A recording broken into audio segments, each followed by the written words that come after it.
Good morning সবাইকে। সবাই কেমন আছো? অসীমা ব্লগে তোমাদের সবাইকে স্বাগত জানাই। আজকে তো বাজারে চলে গেছিলাম।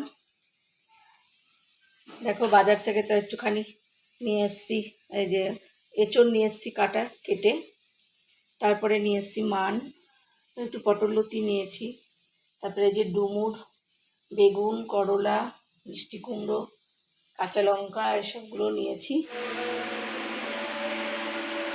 এই যে এটা তো ঢেঁকির শাক, রথবাড়িতে একটু কমই পাওয়া যায়।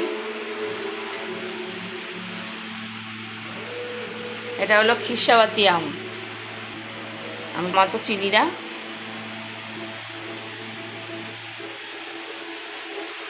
একটু শসা, একটু ঝিঙে, একটু ক্যাপসিকাম আর একটু ডাঁটা।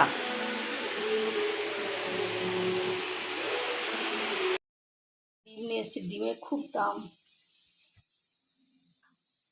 ডিমের দাম তো বেড়ে গেছে, তাই জন্য এক পাতা ডিমও নিয়ে নিলাম। একদিনই বাজার করি, 7-8 দিন খাই। একটুখানি কাটা মাছ নিয়েছি, একটুখানি পিয়ালি মাছ নিয়েছি, তোমরা কী নামে ডাকো জানি না, আমি তো পিয়ালি বলি এগুলোকে। পিয়ালি মাছ নিয়েছি, একটু চিকেন নিয়েছি। চিকেন তো নিতেই হবে, ছেলে না হলে মাছ খাবে না, বড় মাছ খাবে, ছোটো মাছ তো খাবে না।